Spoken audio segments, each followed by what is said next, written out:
Hi, everyone. I'm Alan Wenzel, Freepod host. I'd like to thank you for tuning in to this week's Freepod interview. The Regional Office of Education, which serves Joe Daviess, Stephenson, and Carroll counties in Northwest Illinois, acts as an intermediary between the Illinois State Board of Education and local school districts. They provide a wide range of services to schools, teachers, parents, and students in the Tri-County area. And one of those programs that they offer is the highly successful Family Enrichment program. And today I'm speaking with two of the principals in that program, Beth Johnson, who oversees all of the early childhood grants for the Regional Office of Education, and Marci White, who's the co-coordinator of the Family Enrichment program. Marci, Beth, thank you so much for joining me today. Hello, thank you. Hello, it's a cold day, but we're going to do the interview anyway. It's going to work out well. I'd like to begin, Marci, Beth, tell us a little bit about the overall purpose of this program, the Family Enrichment Program. For folks who don't know anything about it, what is its purpose? Sure. Well, the Family Enrichment Program is a free personal visiting program for families in Stephenson and Joe Daviess County that have children birth to 3, as well as prenatal families. Our goal is to partner with the families in helping their child learn, grow, and develop to their full potential. Okay. Thank you, Marci. And how long has this program been around? Beth, has it been around a long time? Yeah, the program's actually been in existence for over 30 years. 30 years? Yes. Mm-hmm.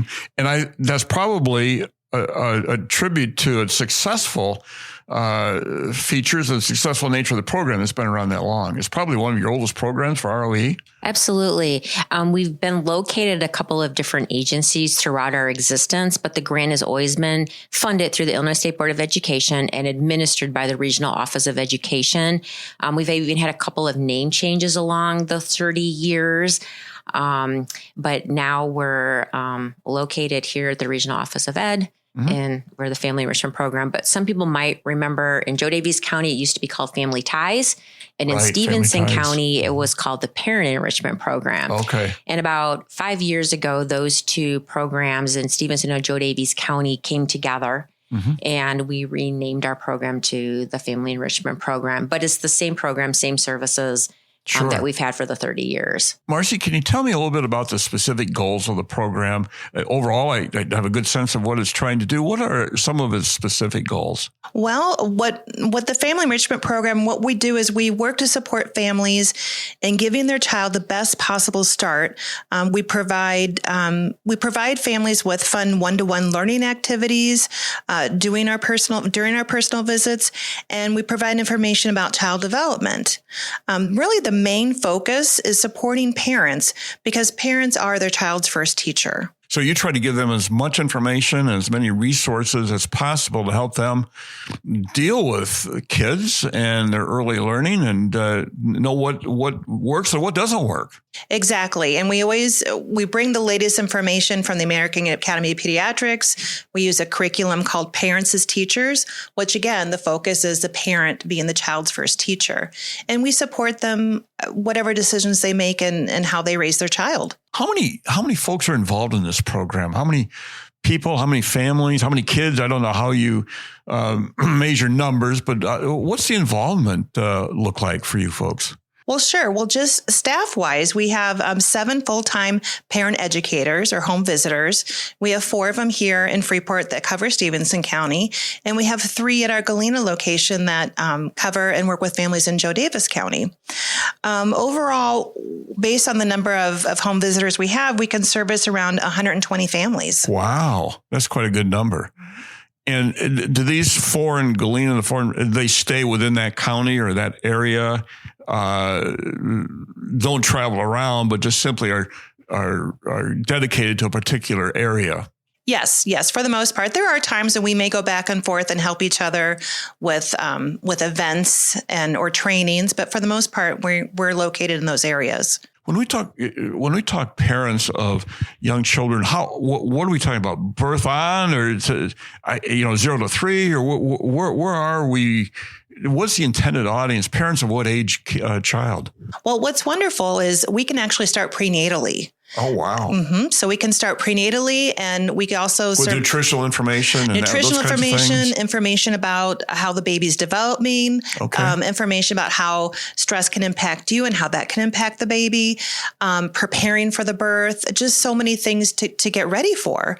And then, a lot of the families we see are birth to 3. So you can start pretty much prenatally. You can start after the baby's born. Some people hear about us and they have a 1-year-old, and we can start then. I would guess that information would be extremely helpful. It's been a long time since I was a new parent, but you do have a lot of questions about what's going to happen and what's normal and what's not. And should I expect this? And you're there at the right time, at the right place to help answer those questions, aren't you? Yes, that's one of the things we say is that these kids don't come with instructions. and not that we're the instruction book. If they did, every kid would have a different instruction book, too. I know. It's and all parents have the same, very similar struggles, and there's just a lot to learn, and we're just here to help support them on their journey. Beth, you've mentioned you've been involved with this program for a good number of years and even served as one of the coordinators years ago. What kind of growth have you seen in the program? Have you seen more interest and more excitement, I guess, for this kind of a program as the years have gone on? Yeah, I think unfortunately, our funding's kind of stayed level, which does impact the number of families we can serve. Oh, sure. So we have had kind of flat funding over the years, but it has been a longstanding program. Like we said, it's been around for over 30 years. And just the number of families we've been able to support over the years has been incredible. And we have kind of ebbs and flows with openings with families in the program. I guess we didn't really mention this, but a goal is to, continue to work with that family up until that child is 3, as long as they're willing to continue to work with us. Mm-hmm. So there is a little bit of more lasting commitment, I guess, we're making between, our program and the families. We're there to support them through those first 3 years of that child's life. But yes, I think we've had a lot of success with families feeling really positive about the program. Typically, once they engage with the program, they absolutely love it. And we can serve families after they've had a second child. So they'll continue on in the program. Mm-hmm. They might tell a friend about the program or a family member. So, we get people by word of mouth through past participants and current ones as well. So if I were a new parent or about to be a new parent, sign up for the program, what would I expect to have happen, Marci?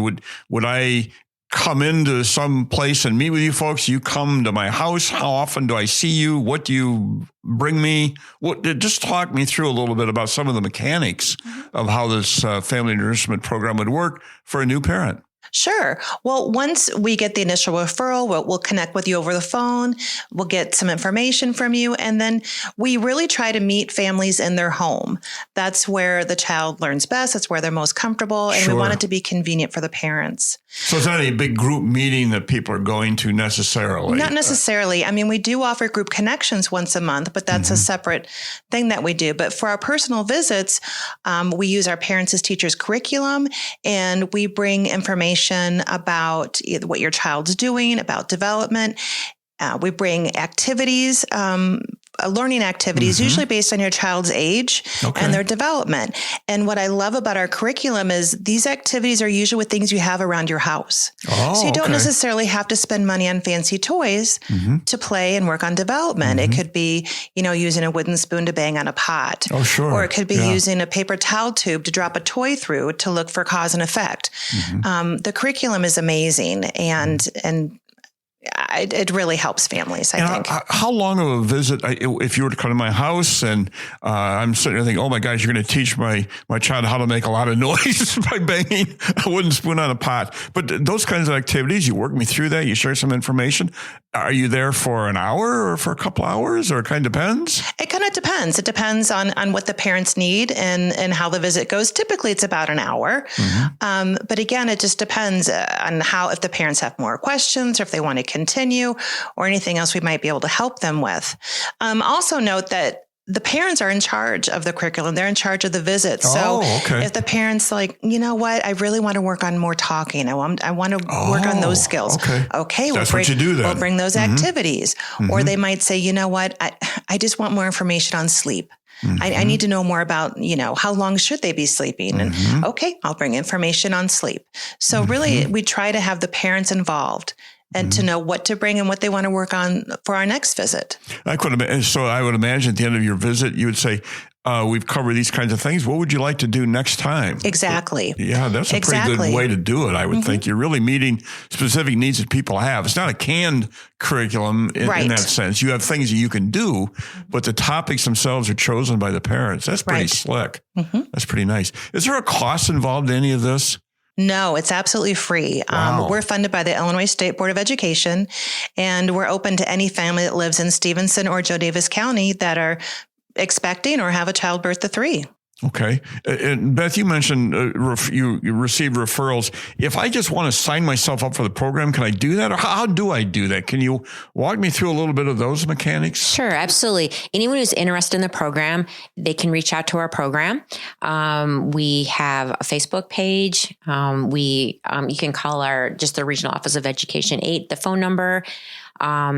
We have a website, the ROE 8 website. So any family is interested, by all means, they can just reach out to us and we will work on getting them engaged with the program. So there's no referral needed. Okay. That is not necessary. So just again, is there a start and stop date, or did it just happen whenever someone gets involved in the program? That's when you begin? Correct. It's not like it starts January 1st or June 1st or something. You work throughout the year on various schedules, depending on who the family might be or what their needs might be. Correct. On occasion, if we have all of our parent educators or home visitors, if they have full caseloads, there's sometimes occasionally might be a wait list for engaging in the program.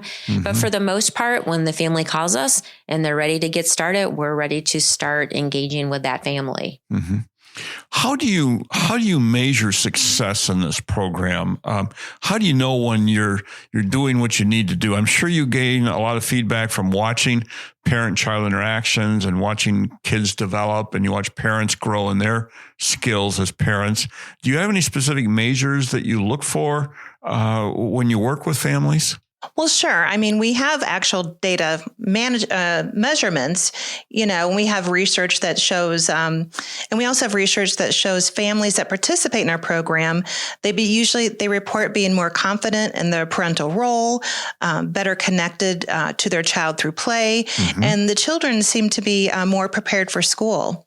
And however, success is really measured when a parent believes in themselves and sees their strengths. And that's, I think, is part of the core elements of our program. And that's what you're aiming for. Right. And even when we bring the activities on a home visit, I'm hands-on. The home visitors are hands-off. I mean, it's the parent that does the activity with the child. Okay. Yes, we're completely hands-off as the home visitor. What we bring is for them. And so they learn how to play with their child with this new activity. And then we talk about how they can incorporate that activity throughout the next couple of weeks until we come again. I would imagine parents and children both would start to look forward to your visits. What have we got planned this time? What's going to happen in the next time I run into someone from the program? I'm just guessing that. Do you find that? Oh, yeah. And once you've been in someone's home twice a month for three to 5 years, even sometimes, depending if there's a second child, you really do become part of the family. And they do get excited when you come to the home, or they get excited when they see you at group. Oh, I bet. Sure. Over the years, and from your experiences, what do you see as some of the major challenges or questions that parents have, soon-to-be parents might have, or parents of young children? Are there any that stand out for you in terms of, we have a lot of questions. Are there any that just kind of come up time and time again? I think one thing that I've heard that a lot of new parents struggle with is the car seats. Sure. There's such a variety of car seats. Yeah. We all drive a variety of cars, and some of them are older, some of them are newer, and it's not easy. Thankfully, we do have several people here on staff that are car seat technicians. Oh, wow. And so we'll come to the home and we'll show them how to install it. Not install it for them, but show them how. And we also help parents get connected if they can't afford the next car seat or where to go or what's the next stage of car seat. We help support with that as well. Excuse me for interrupting, but some of these car seats are not, they're not, I don't want to say not certified, they're all certified, but some are much better than others and much safer than others. And I'm sure you work through that process with folks too, what kind to buy and what features it should have. Well, and again, it's so individualized on the person. I mean, all the car seats have to meet this certain minimum standard. But what's best for you? If you've got a smaller car, then maybe this particular car seat would fit better. Or I can't even begin to explain because it is so individualized for the children. How many children are in the vehicle? If you have a van, if you have an SUV, if you have, it's a lot to factor in. But it sounds like you've got not only the information, but you've got the persons who know that stuff and can really help guide parents as to what to do regarding car seats. Yeah. Are there any other big challenges that seem to come up for parents? Questions besides the car seat? I think a big one too is sleep, because that can be the most frustrating parts for parents, especially when both parents work outside the home. And we just try to support them as best we can. A lot of those sleep interruptions are normal, especially for newborns and young children. But we just try to give them coping techniques to help them get through it, have them really think about what's worked in the past, what could work for them, and just, again, try to support them along that journey. But that sleep is a big one. Seemed like whenever I had a big day the next day, that's the night before when the kids were up and they were, not sleeping, maybe ill or something would happen. And it was like, why does it always happen the night before the big day you've got at work? So I imagine that would be highly stressful for parents, and knowing more about how to deal with that would be really helpful. And I think that really covers it well. Like, we're kind of talking about some specific things that parents might have questions about, but I think all parents have questions, and everyone has uncertainties, and just being able to talk to someone about those things and acknowledge, your questions, your fears, your anxieties, but also support you, because as a parent, you really do have a lot of strengths that you're just maybe not thinking of and aware of, because, it is something new to you. So just really trying to help that parent say, you got this, you really do got this. And there's not one perfect way, not one exact way. All kids are a little different. Every kid's going to respond a little bit differently, but just having that person to talk to, and also through the program, connecting with other parents is another, nice part of this program. Is we do monthly group activities for families. So they have an opportunity to interact with other parents, and children to interact with other children, and just sometimes sharing those thoughts, or here's what's worked for me, or here's what isn't working, or what could I try? And just building those relationships is really an important part, of the program, I think, too. It can feel kind of lonely out there when you're trying to parent a small child and you're by yourself, or you and your partner are trying to manage this. You don't have anyone really to call on. Friends or family may be far away. And it's like, you do feel kind of isolated. And so it must be nice for folks to know I'm not by myself here. I'm not in this alone. There are people not only who can help me, but other parents going through the same things I am. And here's what we can do to kind of help each other. That would be a neat feature of the program. Well, do you have any and I know this is all, highly confidential kinds of stuff, and I respect that. Do you have in mind any really amazing stories over the years that come to mind, where maybe you worked with someone and boy, it turned out well, and years later the person came back and said, hey, thanks so much for being a part of our lives and helping us out. Have you had those kinds of stories? Yes, actually. And one just off the cuff too. I know we just had a parent educator retire recently after 25 years, and she was able to, it was amazing. She had worked with a young family, and here this baby grew up, became valedictorian of her school, and she ended up working here. Oh, really?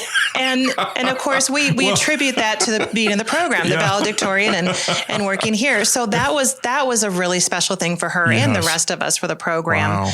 I also, another another great success that we had not too long ago. There was a child. We also do screenings, developmental screenings with children, just to kind of show parents where they're at. Mm-hmm. If parents have any concerns, things like activities to kind of work on to encourage the next area of development. But there was one child who showed a little bit of a delay, some concerns. Mm-hmm. So we were able to connect them with the right resources. And with those resources, the child was actually able to catch up developmentally before preschool. Oh, wow. And so that's another important part is it's the first 3 years of life is so important with brain development and laying that foundation. So to me, that was a wonderful success story. That child was able to get the help they need. And like I said, now he was able to go on to school and didn't need any more support. Mm-hmm. Mm-hmm. Great stories to share. That's why you do this. And that's what this is all about, to see those kinds of things happen to families and individuals. Tell me again, before we conclude an interview, if I know someone who maybe would benefit from this program, or if I'd like to be a part of this program, how do I go about contacting you folks to get involved? Sure. I mean, there's a lot of different ways. They can call here at the ROE office, which is 815-599-1408, or they can find our page, the Family Enrichment Program. We're on Facebook and Instagram. Okay. So they can like our page, follow us, and they can also message us between those two pages. They can also email us at fep@roe8.org. Okay. Pretty much any way you can think of. Oh, and also our website. Yeah, the Regional Office of Education number 8, our website under Early Childhood Services. They can also connect with us that way as well. Can they just plug in ROE? Do they have to spell out Regional Office of Education? Nope, it's ROE8. ROE8. Mm-hmm. Well, that's simple. Yes. And you'll find that under the drop down for services or programming. Right. I believe there's a drop box for early childhood services. It says prenatal to 5. Prenatal to 5, yes. Okay. So that's how we could get involved if we'd like to, or know someone who would benefit from this program. Before we sign off, Beth and Marci, I sure appreciate your time today. Do you have any final thoughts for us for our listeners about your program and what you're aiming to do and what you do? I don't know. I guess for me personally, I just feel so passionate about the program because I've seen so much success and just seeing how parents grow and blossom. And for me, it's a wonderful program. And I just want to make sure everyone out there knows that we're there, we're available, we're there for everyone in the community. It's just such a fun program. It really is. And I love my job. All of us here love our job. It's a good gig. We always say. Yeah. And it shows, I can not only hear in your voice, I can see it. Now our listeners won't be able to see all the energy and passion that you two have for this program, but it's there. And you've been doing some good things for a number of years. You have a final thought, Beth, before we sign off? Just exactly what Marci said. I mean, a lot of us have actually been in this program for a long time. And I think that really, speaks highly of the program as well, that so many of us have stayed involved with this program for a number of years because we do love our work. We love this job, and it's such a valuable program to families in our community. And we feel very fortunate that we have the opportunity to be part of facilitating that in our communities. Marci, would you have any final thoughts or comments you'd like to leave with our listeners about the Family Enrichment Program? Oh, sure. Once again, the program is completely free and open to any family in Stephenson or Daviess County. The only eligibility is that you're prenatal, you're expecting a child, or you have a child, birth to 3 and live in the county. It doesn't matter really what your background is, your income level, education, experiences. All parents benefit from support and connections. And also I want to add that we do have someone in each county that's bilingual that can serve families who speak Spanish as well. Great. Well, you offer a number of wonderful services for parents-to-be and current parents of young kids, and we encourage our listeners to take advantage of the program if you are so in need, or if you know someone who might be interested. Let them know about the ROE's Family Enrichment Program. Call the office at 815-599-1408. Or visit the website for Regional Office of Education number 8 and look for programs and services, preschool, and you'll find all the information that you need. Marci, Beth, thank you so much for your time and thank you for what you do. Thank you. This is Alan Wenzel reminding you to tune in to Freepod's regular news podcast, airing at noon on Thursdays on all major podcast platforms. And be sure to tune into our weekly interviews, which drop every Tuesday at noon in those same locations. Our thanks go out to the Mass Communications Department at Highland for producing these podcasts for Freepod. Thank you again, Marci and Beth, and thank you for listening.